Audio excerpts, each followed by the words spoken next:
Hello, everyone. Welcome back to another episode of the Mehedi Rifat Podcast. I have with me is a guest from Dhaka, the city I live in. If you have been following me on my YouTube channel, Mehedi Rifat, you know I like people who think differently. So today I am bringing you a new guest to the show. And this is the first episode where I'm bringing a new guest. And he thinks differently. That's why I brought him to the show. Can you please introduce yourself? Hey Mehedi, thanks for having me. It's such a pleasure. So I'm Minhaz. As he said, I'm from Dhaka. I'm currently a fresh high school graduate. Yeah, so I love coding and all that. I do a job at a USA company right now, and yeah, I like to work out. So that's pretty much the gist of me, what I do. Man, that's pretty intense. Like you work out and also like you work for a company in the US, like despite being in Bangladesh. How old are you? I'm currently like 19. You're 19 and you're working remotely? Yeah, it's remotely. Dude, I wish I had a job. Right now I'm jobless, as you guys know, like, but I'm trying to find a job. Being unemployment is the best thing, you know? it- It's fun. Believe me, it's sometimes not the best thing when you try to buy something. Like you have to ask your parents for money. They still give us money, but like I feel like we should be independent from the financial side, right? Yeah, So, I agree. Do you agree with me? Like it Yeah. feels really good buying something for your parents with your own money, even for yourself. It feels really good. Yeah, you don't have to seek permission, and also you are not being a burden to them. You are just following your passion independently. Yeah. So is the mic position correct for you? I think Yep. if you put it a little bit like down. Yeah. Down. Up. Yeah. I think it Down. should be good. Yeah. Yeah, Yes. that's fine. Sorry for the interruption, guys. We just want to make sure you get the best performance, best audio quality from the podcast. But yeah, I have some questions. I know this will be a natural podcast, but I have some questions for you. Don't be nervous. Are you nervous, by the way? No, I'm good. Don't be nervous. I can see you're very confident because you go to the gym and all the stuffs. But yeah, I have some questions for you. So, what's the last thing you coded that made you feel really excited? It was like 3 months ago when I was unemployed. I was trying to come up with the next big startup. Not big startup, just a small thing that can like help me pay my rent and all that. So I, together with my friend, woke up one day and decided to build something to, manage our life better. So we started building an app. We had initially a concept from an anime, I think. I'm not familiar with animes, but my friend or my co-founder is Mehedi. So he said he knows an anime where we can like gamify our life and like some kind of goal tracker. So we had that idea and we decided that we will build something that will help us manage our goals and stay on track with our goals and live our life accordingly. So we started building Zeal, a goal tracking app. So from there I started building Zeal with my friend. He was doing community building and what features should we include. I was doing the coding part. So we built a web app where we had like to-do features with like you could enter your goals and track your progress with analytics features and all. And we also had like task management and all that, which is so far we did those, and we had a plan to add AI to it. So it would be like the AI would keep you accountable for your goals. Based on your goals, it will create tasks and habits for you. Basically, when you are approaching a goal, it's basically a accumulation of small wins, daily wins. So we were trying to create a system for achieving goals and make it simple. We call it cursor for goals. You know about cursor? Cursor? Yeah. Is it like AI tool the for AI tool for vibe editing, coding? like coding? Yeah, Well, I right. know that, man, but never used it. Yeah, so it's like cursor for goals. You would create your goals and we'll create the system for you. So the AI feature is yet to come. It's still a hypothesis. But I know a lot of people are doing it, so we can also bring that. Currently, since I have a job, I don't really get much time for that. But that's something I was really excited and passionate about working on. And currently, I don't use it. In the past, like 30 to 40 days, I was using it intensively. Also my friends, but now we are sort of Notion type of guy. Not using my own app anymore, but maybe in future we'll bring AI and all those. So yeah, That was pretty interesting about to listen to about the projects you did. But yeah, it's a very good initiative. I really appreciate you guys being so much innovative um, I mean, it's in this just a crowd. glorified to-do app. Yeah, man, it's fun. I actually, to be honest, I love the idea of app development or like development. I kind of like coding. I don't know, like it just feels so good typing on your keyboard, especially when you have a mechanical keyboard. It just feels Yeah, good. man, the typing experience, Man, it's so good. the mechanical keyboard adds a different layer of like how do I say experience Yeah. and enjoyment. So it has to be. It is a must for me. Like if I am coding, I have to have a mechanical keyboard with me. Also, like you are doing keystrokes and bringing ideas into reality, you know, that's super fun. When you like get a working app and use it with your friends, that's the best feeling. Man, actually, to be honest. So yeah, you code all day, right? Do you code all day? Yeah, currently I code all day. I So mean, that's what I find most interesting and purposeful.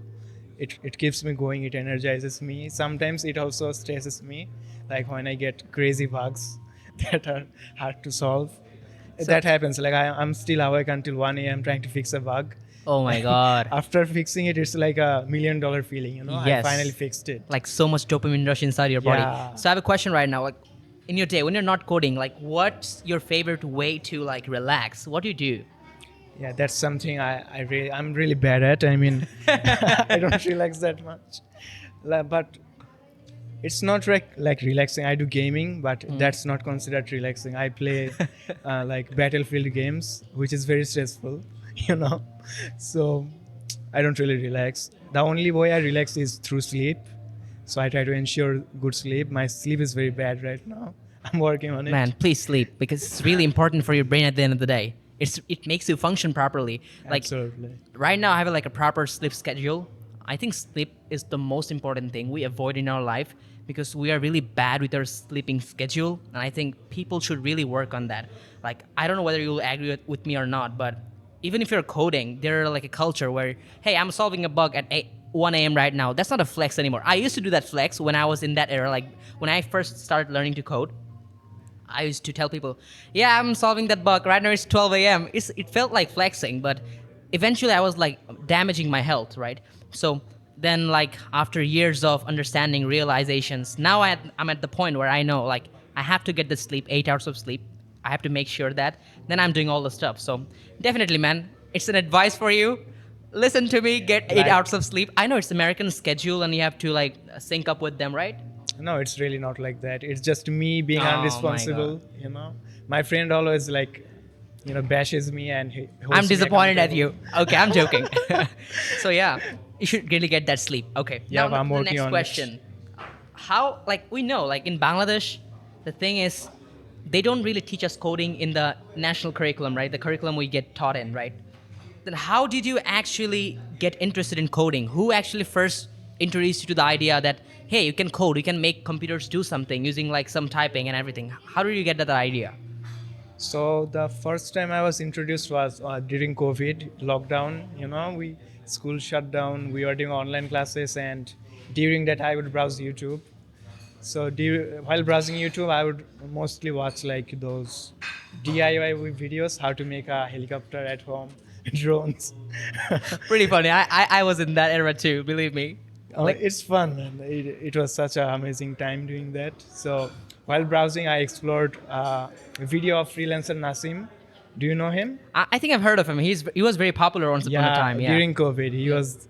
So I watched his video. He mentioned the word freelancing, so like that, making money from home. So I watched his video. Like you can work from home for USA clients and do work for them and get paid with dollars. So that was like crazy. Before that, I thought I would just do like traditional work, engineering, at like through university and being a doctor or lawyer and all that. Then I heard about freelancing. Then I came across coding. So I already had a huge fantasy around coding, that we would type all those things, hacking movies and all that. It was already very cool to me. So I thought freelancer Nasim, the guy I'm talking about, he mentioned some skills in freelancing. So one of them was web development. That's what he was also doing.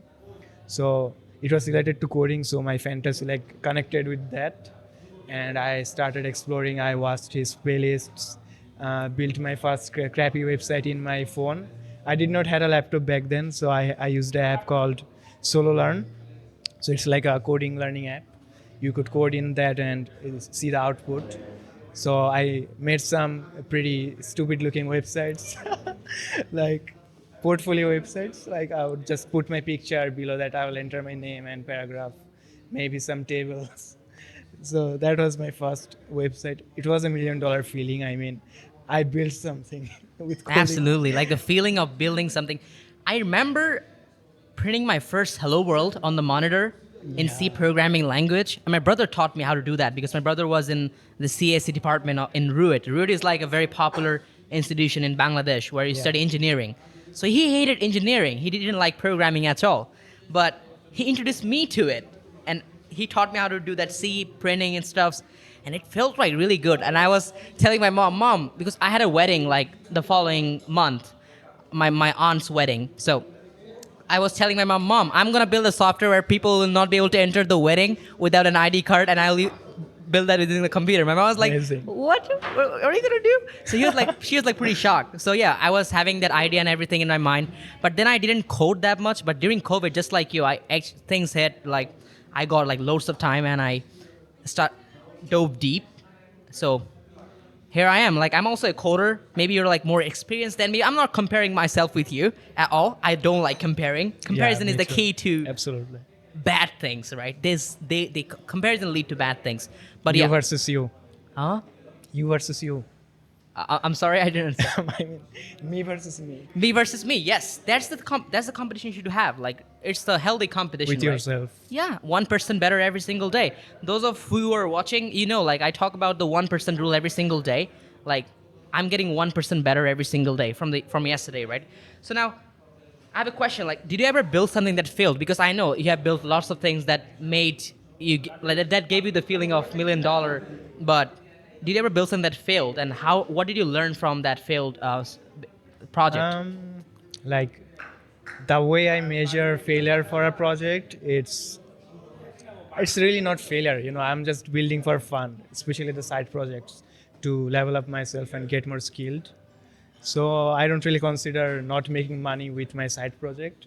It's really was just there to teach me and have fun.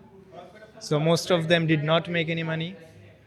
Actually, none of them really made me money from my side projects. I had some SaaS that I built. Like one of the SaaS I made was LinkedIn bio tool. Like you heard about Linktree. Linktree.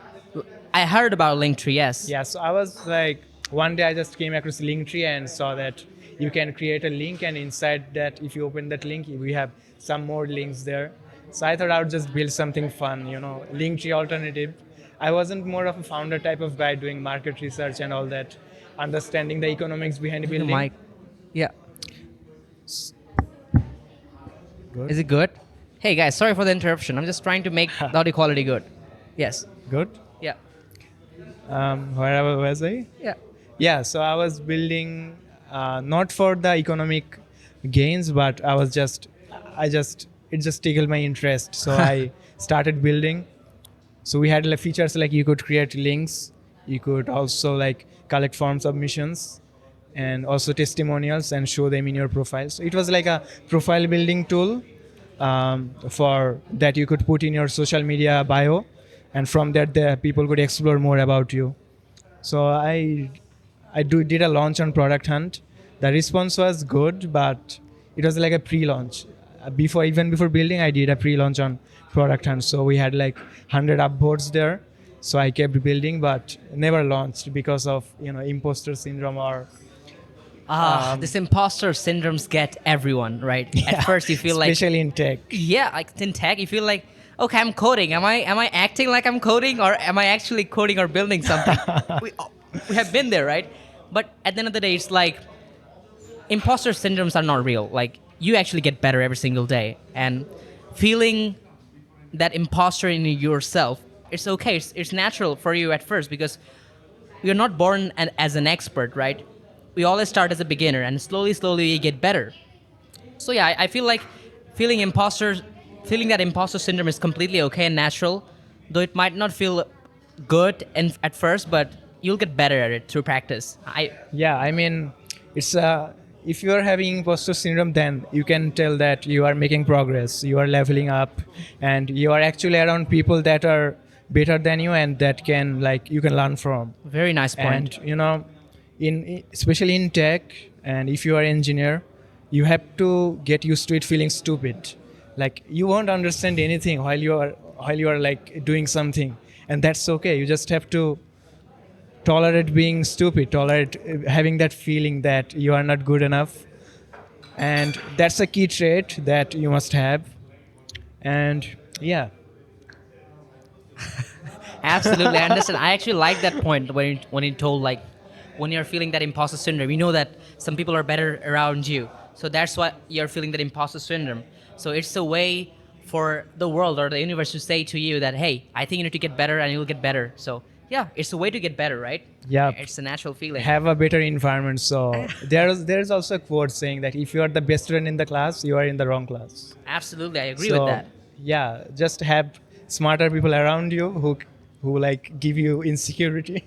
That's a good feeling. Like when you go to the gym for the first time, you feel insecure, right? It's for the better. That's how you get better. Believe me, I totally agree with that. Like, I always try when I was a kid. Okay, when I was like not kid, in 7th grade or 8th grade. Now I'm in 11th grade. So I always tried to be in a room where I was the smartest because it feels great. Yeah, man. Me too. Yeah, man, it feels great. Just So imagine, comfortable. It's comfortable because it is comfortable because we were in our comfort zone, right? It feels so great being able to like, hey, I know coding. Oh, the teacher was teaching ICT, and I was like, oh, I know this. I was like answering so fast. It felt great. But later down, I realized that's not the room I want to be in because it just making me not progress, not Right. improve myself. And that's when I started going inside the rooms where I'm the dumbest. I'm the like the least brilliant among all of them. That's when I started to learn. It was not comfortable. I can tell you it's not comfortable. The feeling was not good, but that's how you learn by going Absolutely. outside of our comfort zone, right? Like, yeah, that's pretty much it. And I have a problem. I have a question, another question with you. I'm stuttering by the way because this is my first podcast with a guest, so I know It's also my first time doing a podcast. I don't want to be perfect. I just want to get All 1% good. better every single time I do it, right? Absolutely. So I have a question which is, oftentimes during coding, we know bugs are an essential things. We have to live with it as a programmer. So when you're stuck with a problem, like how do you usually solve it? Because sometimes it blows you off, right? Yeah. Yeah, it's like it really depends. Like sometimes what I do is I just copy the error message and give it to the AI and let it do the initial dirty work, which I don't want to do. So based on that, I'll have some context around what is wrong. So let's take a bug and try to understand how we can solve that. Have you ever faced course error while working in backend? I have no idea about backend, by the way. All right, so maybe we can do. Let's just say a bug. Acha, okay, a bug. Yeah. First thing you have to identify is why is it happening? What's the cause?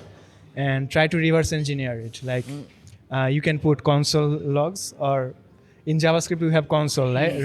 I don't know what's in Swift. I think we also have that. Console, right? Yes. You can print something in the. Yeah. Okay, so you just try to debug where the result you're expecting is not coming. So step by step, look where like it's breaking, and wherever it's breaking, examine the function. Maybe it's not doing what it is supposed to do. So from there, it's like pretty much clear that you identified it, and it's like 90% of the work. Once you identify, you can easily fix it. There are exceptions, but nothing is popping in my mind right now. I don't like to remember bad memories. There are exceptions when you are solving a bug for literally a whole month Yeah. and you're not being able to do it. I have been in that position. So actually, I started learning like computer programming. Problem Problem solving. Okay. Yeah, it's pretty fun. Okay, it's pretty fun. But sometimes I realize it's not for me because it takes so much time and you were I've thinking, been there, man. man, I'm not going to lie. Some people told me, oh, you can go to Code Forces and start solving problems. I went to Code Forces and I started from the minimal rating problems, the easy problem. The easiest one seemed the hardest one for me. I couldn't even solve it. I was getting compiler errors. I have been there. Dude, that was a moment. I think at the time that was very uncomfortable, but I feel like uncomfortable is when you learn. Otherwise, if you're always comfortable, if the path is always linear to you, not like in a wavy one, then you have to think maybe there's something is missing. Maybe I'm not learning something new, because if you're learning something new, your brain will struggle. It's natural. But if you're not learning something new and you are very comfortable with the stuff you already know, then it will be easier for us. We're not learning something. We're not improving, right? Right. So I really agree on that. Like, If you struggle, then the progress is always like exponential, not linear. yes. Like when you're stable, it's linear and boring. I like to struggle a lot. Mess up my- I like to struggle. I like to struggle a lot. Yeah. I'm practicing liking struggling. Yeah, man. I mean, it's a different kind of feeling that you are accomplishing through struggle. Yeah. And having that character development is fun. Absolutely. So I know like you didn't learn coding from school, right? It's pretty obvious in Bangladesh, especially because they don't teach you coding. Now they're adding the coding subject into like the curriculum, but what did you learn coding from? Where did you learn coding from? YouTube, books, courses? It was mostly through YouTube videos. As I mentioned, Freelancer Nasim, he had a great playlist teaching me JavaScript, HTML, CSS, and also some, soft skills like client hunting and all that. So I learned from him a bit. It was never like from one guy. I learned from a lot of people. So if I mention some channels, it was Free Code Camp. There were some Bangladeshi channels like Pro Coder BD, Learn with Shumit. There were also Stack Learner, honorable mention. Okay. And we also had some English channels. In the beginning, I was doing Bangla mostly, but then I started shifting towards English. And some of them, the channels I watched was Traversy Media. That's a good You one. heard about Yeah, it? I learned about it. You did, yeah. And then I also... What about coding with Harry? Yeah, it's a very Code with popular one. Harry. It It's was a like great a one. thing. Like he had every one of the courses. So It's actually great. I learned Python from him, and also web development in general. If you have any issues, you will always search and find this video. He's huge, man. He uploads a lot. man, he uploads a lot. I was trying to learn recursion at the time. He had like 300,000 subscribers, and I gave 300. up. Recursion was pretty intense, bro. I'm not gonna lie. Recursion is crazy. I actually gave up. I was in 6th grade. And what do you expect from a 6th grader learning Obviously. recursions? And it was like pretty confusing, the topic. So yeah, I was learning that from Code with Harry, and I actually learned a little bit from Traversy Media. And also, there's another one which is very popular as well. Programming with Mosh. He teaches Python. Oh yeah, Mosh is also great. Yeah. Preliminary courses, and Yeah. then he would have his premium courses, Yeah. which are also great. I never took them, but I think he's a great instructor in general. But yeah, Mosh right is now great. actually I'm learning Swift. I told you like I'm learning how to do iOS development. So I'm learning from a very special person. I think he has the best course on the internet. It's for free. 100 Days of Swift UI. 100 Days of Swift, UI. It's very popular to learn iOS I development. heard about it, I think, but I'm not into Swift. you Yeah, know. but bro, I'm I liking would like Swift. to get into that. I'm liking Swift because like I always wanted to do like app development. The idea of like putting your ideas into like your phone. Yeah, man. It's crazy, man. It just blows me off. I'm not gonna lie. I'm not exaggerating my emotions. I'm like telling my exact feeling. I Yeah, feel the that. developers are gonna relate with you. Yeah, obviously. like you're a developer. You know that. You know Yeah, what I I mean, feel right? you. Yeah, I do. So yeah. And what do you like about the Swift development most? Like you can also do Android. Like you Yeah. have been into Flutter, but what's in Swift that like sold you the most? The thing is, I'm not gonna lie. Some people will hate me. Okay, it's okay, but I like the UI. I'm a big fan of UI. iOS better. It's okay. Android is okay. I like it, but I love iOS better because the UI they have, the smoothness of animation when you touch it, the psychology they add. You can relate better because you like UI as well, right? Yep. This, Apple is like one of the companies who like revolutionized the user experience space. Like there are courses by Apple. Like, do you know Don Norman? Don Norman. Yeah, he's like the father of user experience studies. Wow. So he has been into Apple. So all the best user experience practices and industry standards you see are all from Apple. That's So just crazy, dude. so Apple is like the best at user experience always. Man, I learned a lot of like I learned a lot today from you. Believe me. Of course. So yeah, Pleasure. I have a question. If you had the power to change one thing in Bangladeshi schools about tech, what would it be? If I could, I would just skip school, you know. But I would only go to school for having fun with my friends. I never like went there with the intention of learning. Never. I was just doing. Your teachers might be hating on you right now. Yeah, I was a prankster there. I would just do all the crazy stuff and get my guardians called. Oh my god, I'd been there. Believe me. I had a friend at sixth grade, so whatever I would do, he would get the blame. I don't know why. It was just bad luck for him every time. So, yeah, it was such a great experience and memories. But I don't. For learning, don't go to school. Like, just. I'm not telling you to skip school. But it might be hard to stay in this judgmental society. So, Absolutely. go to school. Don't prioritize that much. Find your passion, explore skills, and learn on the side. Like YouTube is the best university you can find. Everything is on YouTube, and even I've talked with like senior in the universities, like senior students who are in like third or fourth year. Most of their learning happens actually in YouTube. They don't really learn from their professors at all. Like whatever the professors teach, it does not make sense to them. So most of their learning happens through Indian YouTube channels like Code with Harry and all that. Yeah, I actually really agree with you.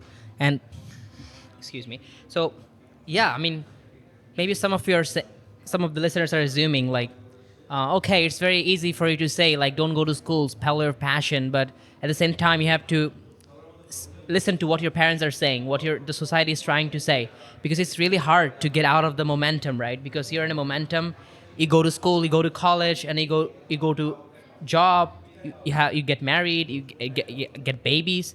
So yeah, it's very hard, but if you try hard enough, you can get out of the loop and create something. Maybe sometimes your parent will not even support you, and that happened to me multiple times, but I had the courage to politely convince them and respect them. How was that journey? Like the first time telling them your passion, that was counterintuitive to their worldview. How was that experience? For me, Yeah. I was very lucky to have an older brother, because my older brother was already introducing new ideas to my parents.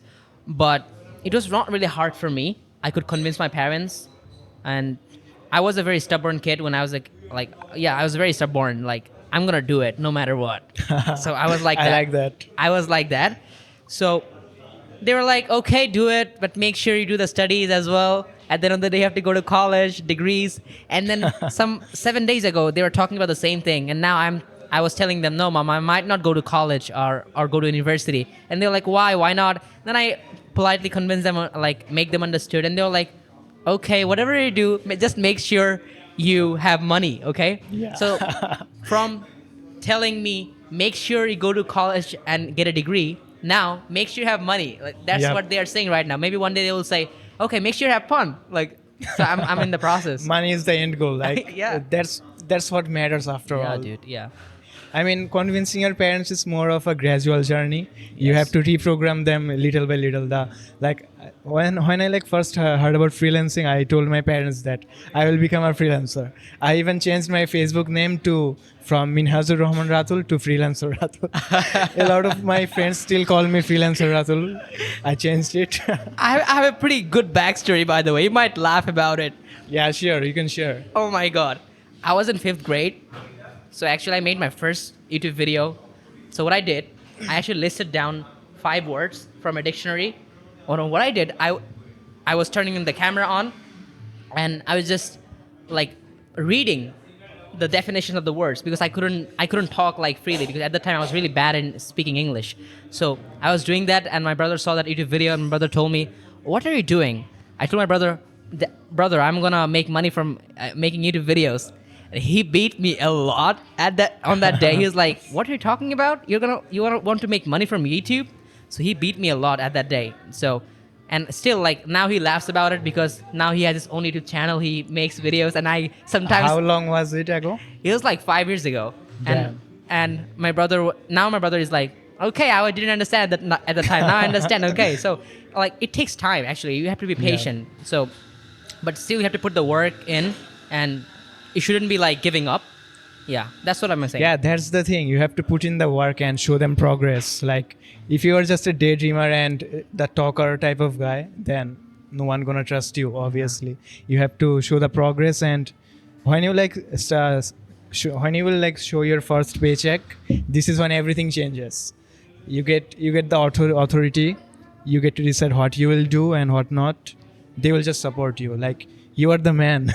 Still, man, yet in the process of getting my first paycheck, haven't You got will it get yet. there, man. Haven't That's- got it yet, man. But You I will think get I'll it. get it. I get there. You will get it, sometime man. soon. The dedication you have, you just have to keep it up. Yeah, man. I really appreciate that. Really appreciate that, Minhaj. It's all. So I have a question. Like, we were talking about comparisons earlier today, right? Like in this podcast, sometimes people compare themselves with others. Like, do you feel that? How do you deal with it? Like the word comparison. Yeah, like we always compare when like we watch a video. We tend to like let's say I'm watching a day in a life video of a software engineer. I will always subconsciously compare my life with him, right? So it's your instinct. You can't avoid it. Like you cannot destroy that energy, but you can transform that energy into something else. You can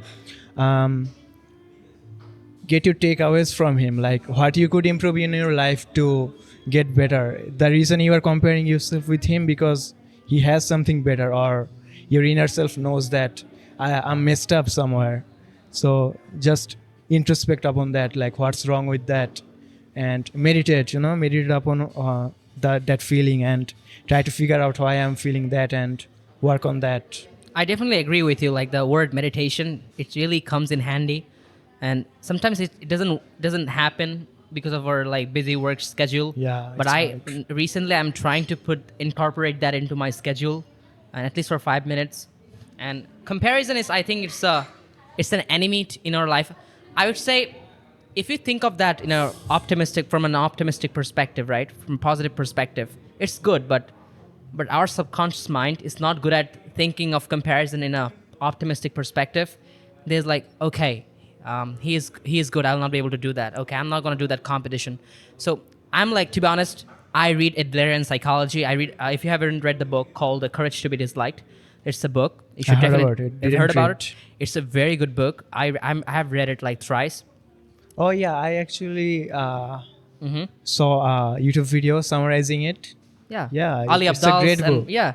So this book talks about Adlerian psychology, and Adlerian psychology tells you not to compare yourselves, not to involve yourself in a competition, because when you're in a competition, that's when you're not like thinking about improving yourself. That's when you're about either I lose, either I win.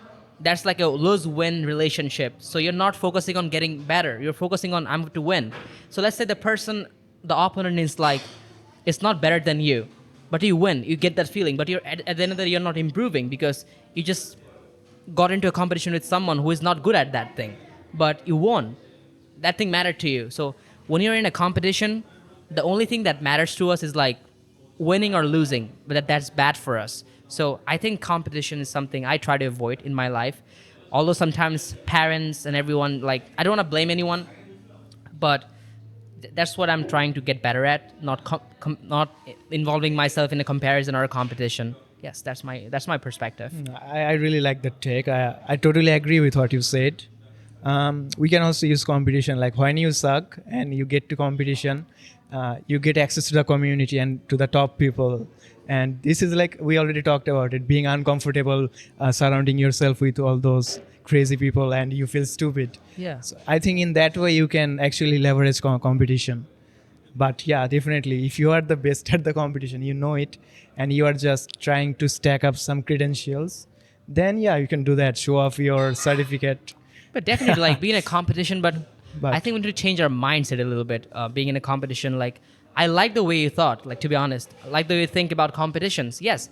But we shouldn't be feeling bad about it, like, no, he is better than me. Rather, we should be, like, actually celebrating his, like, brilliance and actually learn something, get better. Like we should only compare with ourselves, but also like focus on what they're doing, so that we get to know like, okay, we can learn that skill because he's learning that skill. That's what I'm thinking about, to be honest, about competition.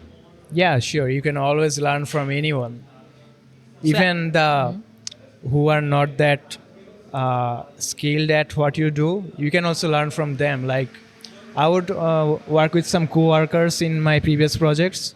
So one of them I had to mentor. So he would make mistakes that would like make me think in a fundamental way that he made that mistake because of that thought process. So it really helps you understand different mental models people have, and really get some experience on that this could happen if you think this way. So yeah, really, always really you can learn from anyone. love that way, man. I'm learning a lot from you today. Yeah, Yeah, dude. Pleasure, So, man. I have a question for you. Another question. We're gonna keep on questioning. If a 15-year-old wanted to start coding today, what's the first step you'd suggest? Because I know people make mistakes in their earlier stages. What about you? What did you suggest? Yeah, you are a 15-year-old. You can afford to make mistakes. You can afford to take risks. So I would say maximize on that. You have that luxury at this age. So do more of that. Don't worry about doing the right thing. If you are worried about doing the right thing, you will never find your true passion. You have to find something that you can do all day without thinking that I'm working. You are just doing your thing and enjoying it.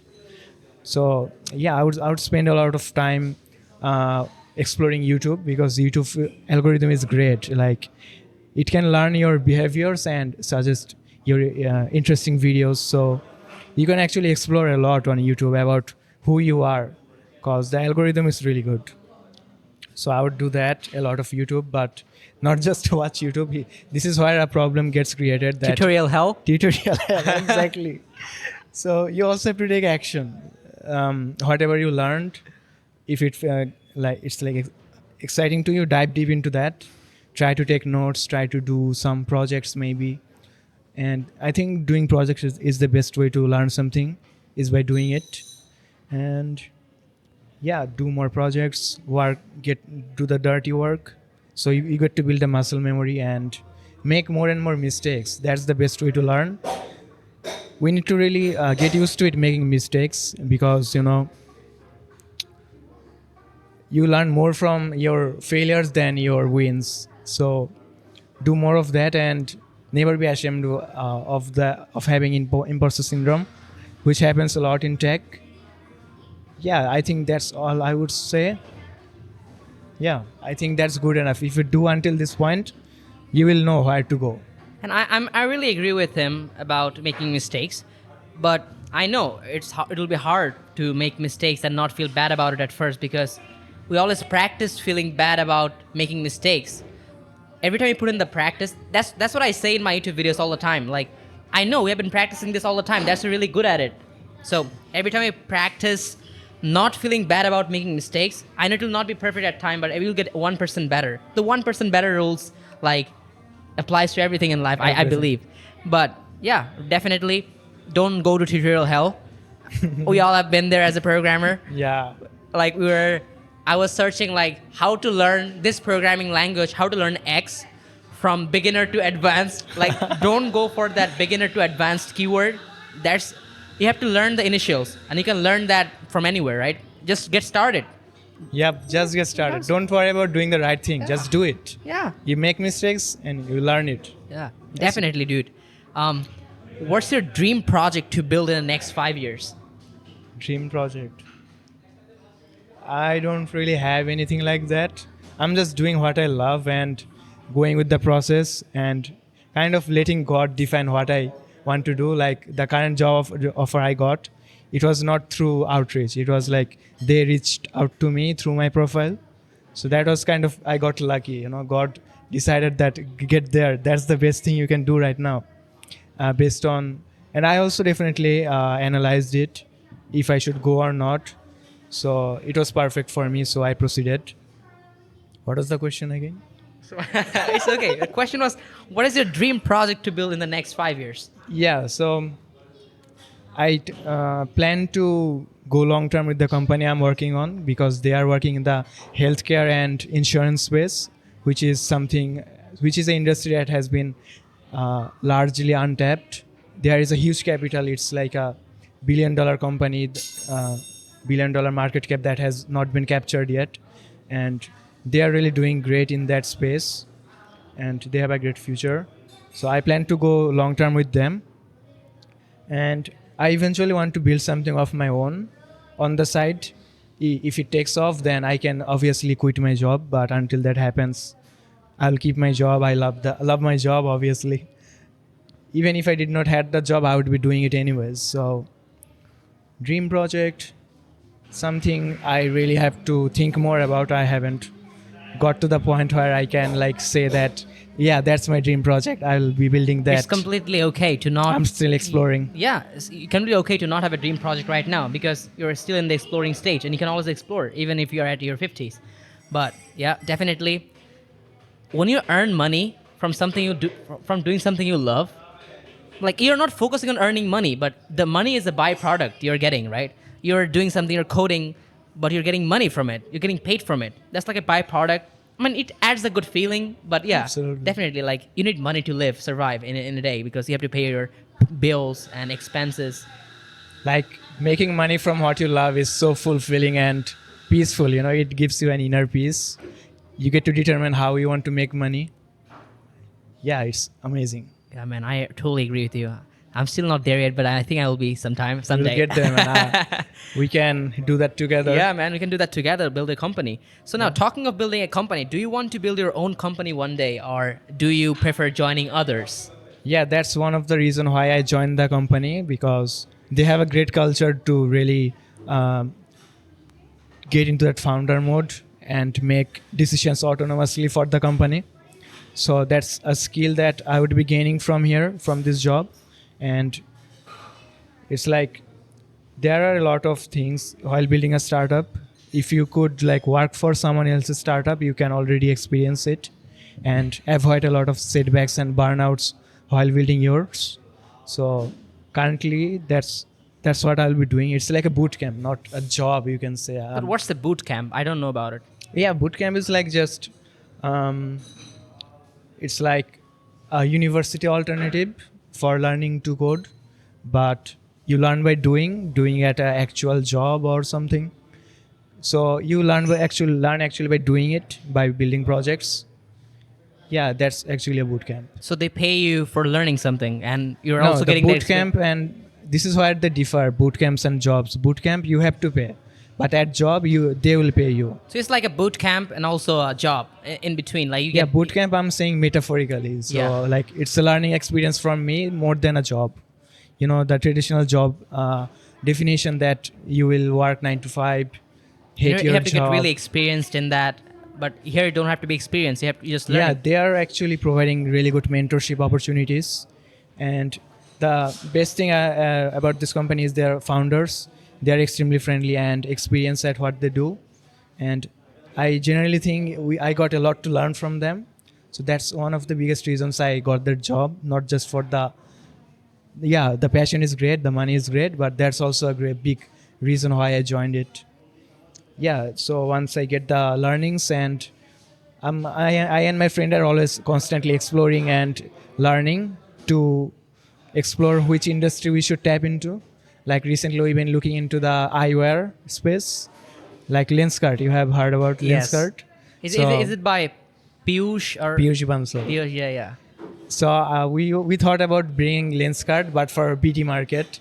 So we are looking into that pretty hard, not for beginners. We are realizing, and It also takes a lot of capital. Lots of investments, right? Capital, and also it's hard to market Also in Bangladesh. time and everything. Yeah, it's pretty complicated. Yeah, but it's Yeah. possible if you if you really have the passion. It's possible. Yeah, that's what I'm exploring, like untapped market and also something I can be passionate about. So yeah, that's something we are exploring, and as we go, we can build something. Always learning. Oh yeah, always learning, dude. I love the motto. Yeah. So while talking, we didn't know we have spent more than 30 minutes, but yes, but it was fun talking to Yeah. you in between me and you. But yeah, I want to do a tradition in my podcast, and I'm starting with you. And Are you feeling very lucky or not? Yeah, for sure, I'm just man. joking. I know, like you're the first guest into my podcast. Maybe I'll get some more guests through you, maybe like from different platforms. But yeah, I have a episode. How do I say episode? No, not an episode. I have a session in this podcast, what I call rapid fire. So don't get scared by the word fire. I'll not fire you. No, okay. I'm Yeah, I joking. like scary things. Okay, I like that. So what do you prefer, laptop or a phone? Laptop. Okay, definitely has to be laptop, right? What's your favorite programming language? JavaScript. JavaScript. Yeah. Hey, did you know that guy who was on YouTube putting ad about JavaScript a lot during COVID? Who was that? Kazi. Oh, Rafik Rafik, Hazi. man. Man, he was a vibe, man. Dude, He was amazing. Yeah, man. When I was pulling the YouTube and it was like, who am I? I'm Rafik Kazi. And it was Yeah, like, man. that was pretty, like, That was so cool. I mean, he was the one who like really sold that programming to me. It's Oh. cool. It's amazing. dude, I remember that. And then the Clement, Clement Mihailescu. then he came with that Algo Expert. Algo Expert. Oh my God. So there was like two That was phases. also When amazing. during COVID, there was that Rafik Kazi phase of YouTube ads, and then I he was came. there. Oh my God. I loved it. Nostalgia, man. I kind of loved the way he like provided the information. Yeah. His vibes. Oh my God. Hey, we're really like very much in sync. Like, to be honest, like we have a lot in common. I never knew Yeah, that. we have been like in the same paths. Dude, I think. love it. So now, are you a night owl or a early morning coder? Early morning coder. Oh, I don't believe that. He just said you code like till 1 a.m. Like that's pretty exceptional. I'm always in bed by 12 at latest. Okay, that's But- not good. But sometimes, But I ensure the 8 hour sleep, even though it's like a bit late in the morning. Let's say 8 to 9 a.m. is my usual window for waking up and doing work. So is it considered morning? I would say yeah, but I wake up at like 5 a.m. in the Damn, morning. That's amazing. Dude. One of my friends also does that. I'm like jealous of Dude, him. dude, like I know it's very hard to incorporate that into your schedule, but I sleep at like 9:30. I really try to, but sometimes it doesn't happen. But I really try to sleep at 9 and 9:30, and that way I wake up around 5, and I don't have an alarm in the morning, so I don't wake up by an alarm. So I wake up like naturally. I want to like Yeah, man. That's yeah, amazing. that's a very good and feeling, man. Requires discipline. Yeah, it's a very good feeling, and it's hard sometimes, but it's worth it. Worth every penny. Absolutely. I'm telling you. So I know sometimes we all have snacks while coding. I have like sometimes a coffee, but when I'm coding like around the evening or afternoon, I have a little like a green tea or maybe honey, honey with warm water. What about you? What food do you have while coding? Water. Water? That's a pretty good actually. Like I think I have to think of drinking more water. It's pretty good. You get hydrated. Yeah, I just get hydrated, and when I just get snacks, it's kind of distracting to me. Yeah, maybe if I could replace water with energy drinks, but energy drinks are not that great for health. I don't know. like energy drinks. Yeah, and also in Bangladesh, we don't have good alternatives like Monster or Oh my Prime. God! Don't talk about it because if you're talking about it, then I can go on for a long period. Like I had a friend when I was in my exchange. You are a biohacker? Huh? Are you a biohacker? What's the biohacker? I mean, like being really conscious about what you put in your belly. I think that's an OCD problem, man. Yes. Are little you? bit, little bit, yeah. I'm really like. Perfect. I think I will enjoy talking with one of my friend then. He is also pretty much like you, like really conscious about when his sleep schedule, his Yeah. skincare, and he's very disciplined. Yeah, man. think he I will try to enjoy be. talk I with try you. to be disciplined because it's the most important thing we need to incorporate in your life. But yeah, what is that talking about? What is that talking about? Snacks. Snacks? Yeah. Yeah, Monster. We were talking about Oh, monsters. energy drinks. Yeah, man. So I was in an exchange year last year, and I got funded by the U.S. Department of State. So that was my first time, and it made my life change, in every way possible. I learned a lot. So I used to go to an American school, and I was in 10th grade, and I had a friend, and I would see my friend drinking Monsters, like 2 Monsters, right after waking up in the morning without having any snacks or food or water. I was just wondering, like, how is he surviving? Can you believe putting that much caffeine in your body right after morning? If I would have that, maybe I would die because my heartbeat would go up so fast. this is crazy, man. It's pretty common among the gym bros. Oh my god. I have never done that. I have never been a energy drinks freak, but yeah, that's something that has Don't been go. glorified to me. Don't But don't, yeah, sure. don't do it, man. It's bad. It's not worth it. Yeah, it's not worth bad. Like caffeine is good, but it has to be moderate, not like that much. So now I have a question for you. Another question. I'm just keeping on talking about questions. Another questions. What dream tech gadgets would you buy? What's your dream tech gadget? Tech gadget. It was a MacBook which was recently issued by my company. So yeah, dream came true. Man, to be honest, it's also my amazing. dream to buy a MacBook. Haven't been there yet. Saving up money, trying to get a job. Maybe one day I'll buy my own MacBook.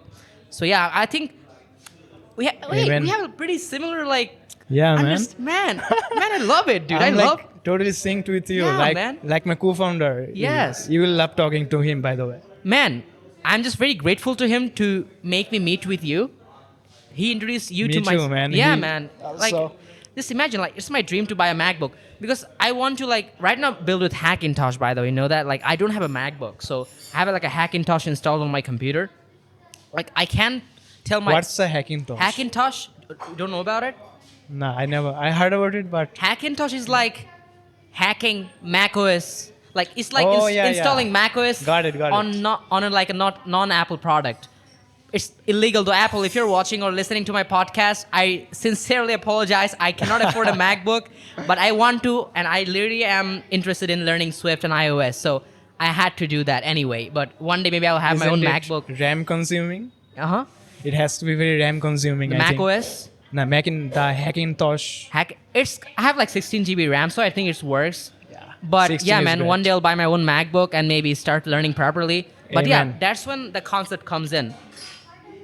If I were 5 years ago, if somebody would tell me about, you don't have a MacBook, how would you learn Hackintosh, iOS development? I would say, oh, I cannot because I don't have a MacBook. That's like giving excuses. You can always do something. Excuses are something people try to bring into their life, but you can always do anything with what you have. I have a quote that I learned. It doesn't matter what you're born. It doesn't matter what you're born with. The main thing is what you are making use of what you're born with. What you don't have, you shouldn't be focused on what you don't have. Focus on what you have because some people are dreaming to have what you have right now. So, Absolutely. So what's your take on that? Do you think people give excuses these days a lot? Yeah, I think that's very true. We have a human instinct to avoid suffering, and feeling of uncomfortable. That's how our brain is wired. It's wired for survival, but not for thriving. So it's always like that. We have to always observe what our brain is preaching to us and filter out things. It's pretty important. What was the last thing you said? The last thing I said, Yeah. excuses. Yeah, excuses. We give excuse. Last thing I said, the quote. Yeah, the quote. Yeah, the quote is. I actually got that from the book called "Still Like an Artist" by Austin Kleon. Oh, yeah. So he talked about it's not what you're born with. It's what one makes use of what they're born with. So what I have, I don't have a Absolutely. MacBook, but I have a laptop. I can make use of it and learn Hackintosh. Maybe Apple will ban me for learning Hackintosh. But Apple, I'm sorry to you again. I don't have the money, but I'm really interested in learning iOS development. So it works. Yeah. Yeah, so that's the quote. It's not what you have, but What you make use of what you have. yeah, absolutely. So a lot of people will make excuses they don't have, as you mentioned, you don't have a Mac, but you got Hackintosh or whatever. I figured it and out. made it work. Yeah. So there's always a way, right? I also, when I began, I did not have a laptop to learn to code, but there was a way. I could install that solo learn app and do my coding work. And eventually, after showing some progress to my parents, they got me a second-hand PC from there everything changed. I started working with clients and making money, and eventually got to what I wanted. So it's scarcity that always Makes you creative. Yep, absolutely. Yes, that's the and thing. that's what Austin Kleon talks about in the book. Still Like an Artist. You should definitely read the book, by the way. It's very good. Yeah, I read the summary. Yeah, it's really good. Yeah. So talking about scarcity, right?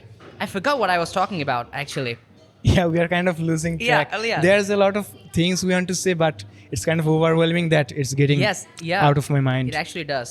So yeah, but where can people find your work? What can people find your work? Do you have a website or everything? Yeah, I have a website. It's outdated, but you can check it out. It's I will developer put that down in the link. Yep, it's developerratul.com with a single R between. And you can also check out my Instagram, minhaz.ratul, Okay. with a double A between. You can also find me on GitHub with the username of developer Ratul. In the same way my domain name is spelled. Yep, that's all. I'll put that in the description. Appreciate it. Oh yeah, talking about you. Okay, I was on your talk about that part. You didn't have a laptop when you started learning to code. Like some people are giving an excuse like I don't have a laptop so I cannot learn to code. So it's like you can always make a way.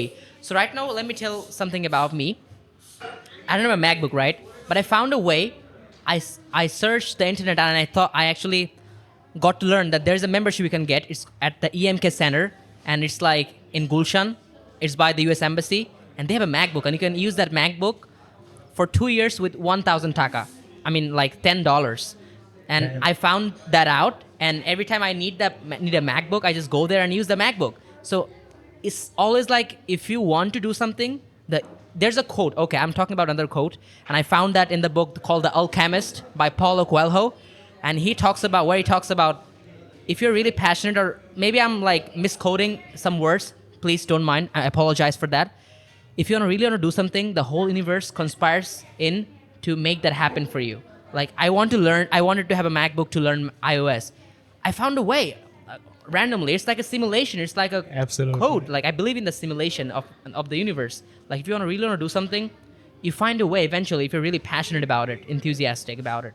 Yeah, like have you noticed when you learn a new word and you start to notice it everywhere around you? It feels like it feels like a simulation. Like it feels like this word is like trying to come across you, but it's not the case. It has always been there. It's just You you didn't acknowledged focus. it. Yep. So I learned a lot from you today. Believe me, to be honest. Me too, man. You refer to books a lot. What's like the best book you have read that changed your life?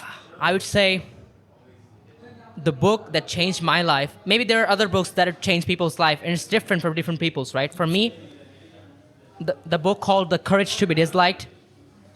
It's based on Adlerian psychology. That book changed a lot. That book It's a changed me great a lot. book. It's a great book, and I read that book like twice. I'm still reading it. Amazing. That book has a lot to say that will go against the society. It will feel like nihilism, but it's not.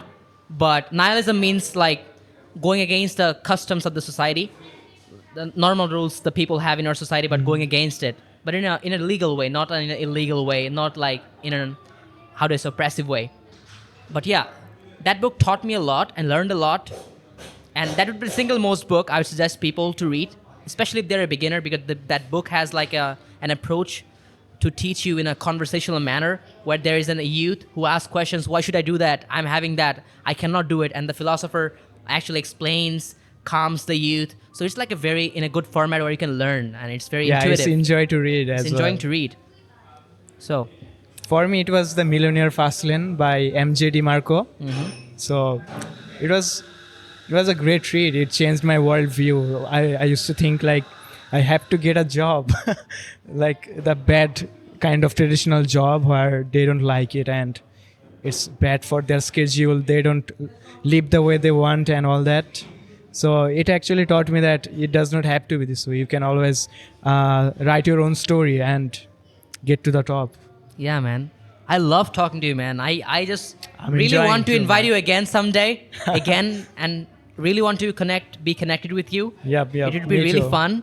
Yeah, it So, would be. last question of today. I think I have asked you a lot of questions. You might be like, oh my God, I'm having a lot of questions I'm today. enjoying answering them. Oh my God. Okay. What's one line of advice you want to give to Bangladeshi students who want to do something different? Which is don't give a fuck about society. Okay. That's it. Like there will be a lot of people who will try to sell you different things that go to Buet, go to DMC, ekhane taka aso, ekhane taka ase. They will say that বুটেক্সে যাও, গার্মেন্টসে টাকা আছে। Never listen to that. Just if you are young, keep exploring, make more and more mistakes, and try to really learn who you are. That's the best thing you can do. Like,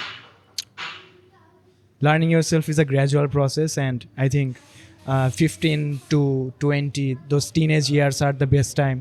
Most people just distract themselves with games and social media and all that. Really make use of that time to explore yourself, and yeah, that's how you can have the highest ROI of these teenage Oh man, years. I love that. I love how you brought the ROI into the conversation. It's very important. Return on investment, like it's very important. Like what you're putting in, how much you're getting back from it. So yeah, I love how you put that ROI. So he actually uttered some Bengali sentences. Those of you are my American listeners. Censor it. Yeah, not censored. I'm not be censoring it.